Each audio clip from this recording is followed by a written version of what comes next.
chosen for me to read The Duchess Deal. Oh my goodness, I cannot say it every time. Like, I know it in my head, and every time I think it in my head right, but every time I come on camera, I always say it wrong. But you've chosen for me to read The Duchess Deal by Tessa Dare, and I think it's bold of you to assume that, but like, at the same time, I'm having a good time with this book. I'm surprising myself. It's like one of those things, like, when a book does tropes that I don't necessarily typically enjoy, but makes me enjoy them, like, I just think, well done on their part. There's something, I don't know, there's usually some other thing that comes into it that typically makes me enjoy it. Like, it's not just, like, the staple things I don't enjoy, and if it's just the staple things I don't enjoy, well, then I'm not gonna like it. But if there's more to it than that, like this book, then I will. Maybe what I'm learning. Like, I don't think I like the trope still, or which I won't get into that. It's kind of reminding me, not like, it's gonna be a wide comparison here, but of The Kiss Quotient by Helen Huang and like feelings that I had towards that book, because that book, I feel like if you know that book and you also know my preferences and tastes pretty well, that was not it. Like, for preference taste wise, not it. But enjoyment wise, I loved it. Well, I didn't love it. I liked it because Helen Huang is like a wonderful writer, and I will read anything that she writes, because she, even like if she writes something that I don't think I'm gonna necessarily enjoy, like, I'm surprised I did enjoy that book, like, genuinely. Like, I did not expect to like it, and honestly I wouldn't have picked it up had I not enjoyed The Bride Test so much, but I did, and then I picked that one up, and it was really good. I think, you know, maybe if I was more interested in the premise, like, it obviously would have got a higher rating, but I gave it like a 3.5. It was an enjoyably good time. Like, I think, like, any of the faults I had at that book, like, I don't really fault the book for. I think, aside from it being too seeming at times, but again, like I said, that's not something I can fault the book for. That is the premise. Same with the Duchess Deal here. Essentially, I kind of explained the plot in the intro, but I will explain it to you again. Essentially, we follow this girl named Emma, and we have, like, the Duke of Ashbury. I think his, like, first name is George, but, like, he's only said it first, like, I don't know. I feel like I'm more used to hearing him being, like, maybe Ash or whatever, so we'll just call him Ash for the sake. He's, like, looking for a wife so he can bear an heir to his estate. He's a duke. And Emma then shows up on his doorstep in a wedding dress, and he's like, perfect, there we go, I'm good to go. And it's, like, kind of funny the way it's, like, written, because it's, like, right as, like, he's writing it, he's like, I need a wife, and, like, urgently, and then all of a sudden, like, somebody comes in, he's like, sir, there's, like, a lady here, and she's, like, in a wedding dress, and he's like, oh, that was easy. I don't know, I'm laughing a lot in this story. Like, my family has caught me laughing, and they're like, what's so funny? And then I have to explain what's going on. But, like, the fact, like, I'm genuinely laughing out loud, and people are noticing, so I've laughed quite a few times. So it's definitely rom-com-y, because I feel like a lot of rom-coms don't make me laugh, but when a rom-com does make me laugh, I think it's genuinely comedic. Like, she's kind of there because she wants to get payment for this wedding dress that she is wearing, because he was supposed to marry somebody else, but then their engagement had ended, but the dress was still made, and so somebody still needs to pay for the dress. So she's come here she's a seamstress, and she's like, hey, can you pay for the labor of the dress, because, like, I still made it, so I still need to be paid for it. They end up entering into a marriage of convenience situation, so he can bear an heir, and she's gonna like, I guess raise the heir and stuff, and then she gets to be a duchess out of this, so that's what she gets. It's definitely, like, obviously sexual content, so, and then, like, that was the apprehensive part of me when I did read the plot, and I was like, okay. But there's more to it than that. So, like, there is that emotional component that I do look for in a romance, because, like, the thing is, a lot of times when I hear about romances where they pitch the physical side to you, like, I don't care. I am not a physically romantic person. That when it's, like, pitched to me, when we pitch the romantic connection to me in, like, the plot, like, the emotional component, that's what I'm here for. That's what I read romance. If I just wanted to read about sex, I'd read erotica. There is an emotional component to it. I feel like our two characters have bantered together a lot. It did say, like, they'd have, like, dinner together every evening, and, like, with communication, and I'm not seeing a lot of that, but they still have, like, moments together, so there still is, like, something. You have, like, a scarred kind of hero, and he's interesting to hear about, because you do understand him and where he's coming from with a lot of things, because I think he's very insecure, and he's very much, like, grumpy, and I'm like, not that, like, maybe those tropes do go better together in my head. If, like, I don't know, the reason, not, like, great reasons to be, like, a terrible person, but he's not, like, a terrible person. Like, he could be so much worse. He's not that great. Or, not that terrible is what I mean. Definitely attracted to Emma, whether he can say that to himself. He can't really admit that to himself, but there's definitely had, like, some moments of, like, attraction to her, and, like, he's like, I don't want her to go, like, after, like, he knows it's, like, the plan, like, knows what he wants in his head, but like his heart's kind of starting to tell him other things. There's like that Grumpy Sunshine dynamic, which, like I said, we've seen kind of in this series of the 10 books I've read, which some have been Grumpy Sunshine, that it's such a hit or miss trope with me. When it's done well, like in this, for example, I definitely do end up enjoying it a lot more, because there is like a soft side. It's not just like pure on, just straight up grump the whole time. Like, there's such thing as too grumpy, and it's kind of annoying. It's not my favorite trope. I know a lot of people love it, but, and I can be such a sucker for it sometimes. This is one of those times. But a lot of times I'm not. It's almost like overdone at this point, so finding like the little gems of like good Grumpy Sunshine is like, I feel like hard to find. They've had like some really sweet moments together, or just like, I don't know, not necessarily sweet moments, but like, you know, like they've had like some fun banter, and like it's enjoyable banter. It's not like annoying banter, because I have learned recently there is such a thing as annoying banter.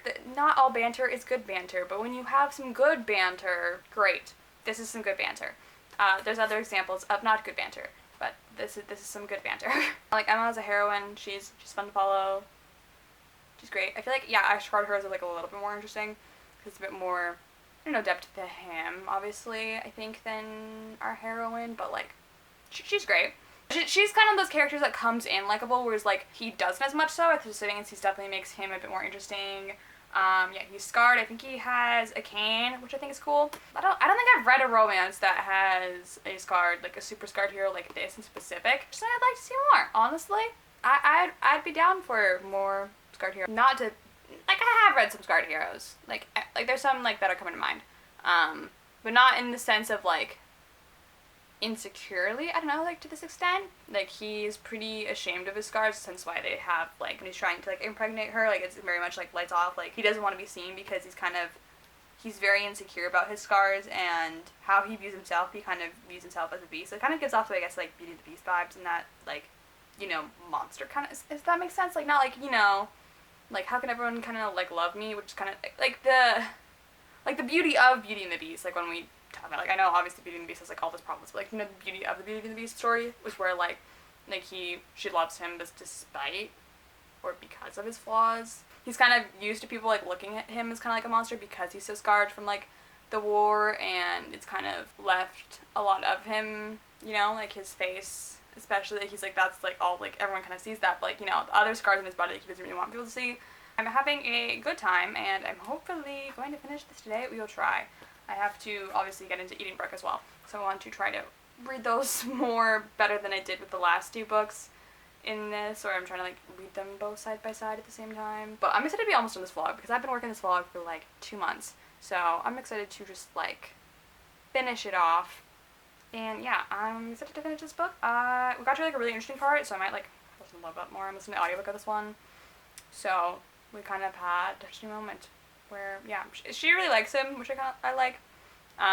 It's kind of just more about we're seeing if he's gonna open up and actually, you know, let himself fall for her, which obviously he will. Yeah, I will update you once I'm finished. I have finished The Duchess Deal by Tessa Dare, and I'm giving it a 3.25. That's like the most specific rating I've ever given in my life. Here's the thing, I felt like between like a 3 and a 3.5, so that the 3.25 is where that rating came in. It was an option on Storycraft, so like I'm counting it. Obviously I can do whatever I want. I can write books however the heck I want. Was it fine? It was fine. It was good. It was fine. And that's how I feel. Like, I liked elements of this book, but I feel like, I don't know, maybe my own, like, the things I don't like about this book, like, maybe it's one of those things, kind of how I read The Kiss Quotient. Like, I don't know if it's fair to rate a book lowly for that reason, given the cover. Like, I feel like I should know what I'm getting into, but I don't know. I mean, like, I don't care about, not to say I'm cover blind, but like, how do I phrase this? A steamy cover is not gonna draw me away from a romance book, because I mean, typically,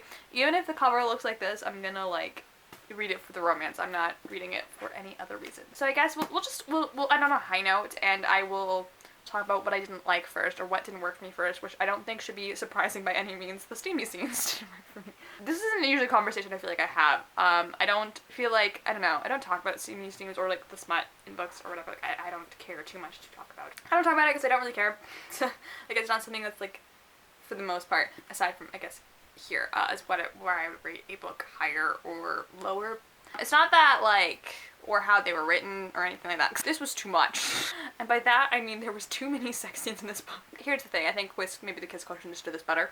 Like, I feel like that book kind of balanced a bit the romance and the smut of it all, like, pretty equally. This was too much for me. I wanted more, not to say that there wasn't, like, I feel like it's gonna sound like it wasn't enough emotional romance, because there absolutely was. There was enough for me to ship the characters together. Same with the kiss quotient, there was enough for me to ship the characters together, but I wanted less. Which is why I don't pick up books with premises like this often. But this is also my first Tessa Dare book, so I don't, you know what I mean? It's not like with the Kiss Quotient I'd given The Bride Test like already 5 stars, and that's why I went and read the Kiss Quotient.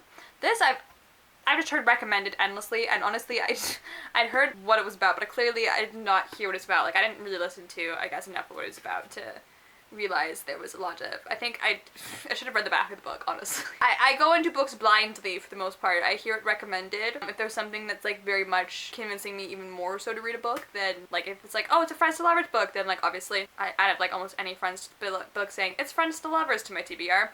This is my favorite trope. Can do no wrong. Has done wrong, but can do no wrong. I wanted less sex scenes out of this book. I don't know why I feel like I'm so weird talking about this, but I wanted less of it. I felt like there was too many of them, which is an odd complaint, and I don't think anyone else is going to complain about that, but for me, I found them to be, there was too much. Not that I was like, I don't know, yearning for like the, more for like emotional stuff, but I felt like there was, like even the epilogue was a sex scene. That's too much. Like when I get to the epilogue of a book, which I mean, like one of my favorite books of the year has also done the same thing, where I felt like at one point like it forgot about the romance and was more focused on the smut, but I still I enjoyed the romance enough of the book. That's why it's a favorite of the year. But I don't know. I think I'm learning. This is not something I'm learning. This is something I know about myself.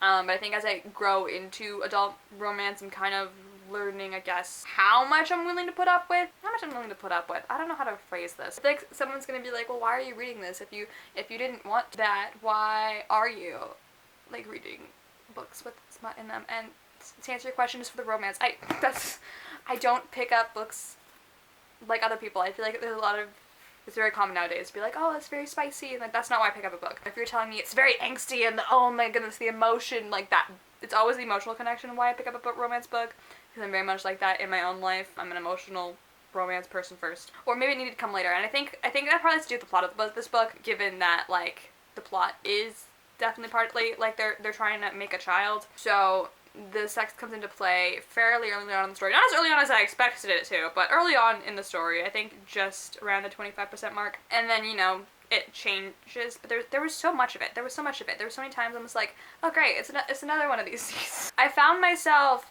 the more they happened, the less I looked forward to them. I find when I read romance, I feel like if the characters, typically I don't pick up books like this, if the characters get like kiss or like I don't know, have like a physical interaction like too quickly for me, it's hard for me to root for anything else, because like I feel like it's the getting together, but then I mean like these characters kind of, I mean they get together, there's like a kind of more of a getting together point in the book, if that's making any sense, like, you know, when they have their emotional feelings for each other, and those moments were really nice and I liked that. But yeah, those are my negative thoughts.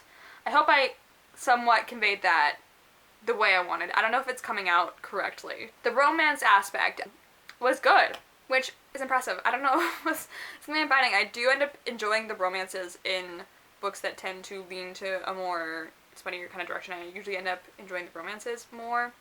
Actually, in general, like more than I expect to, because there's still like kind of a sweet element to it. There still is a bit of that emotional stuff.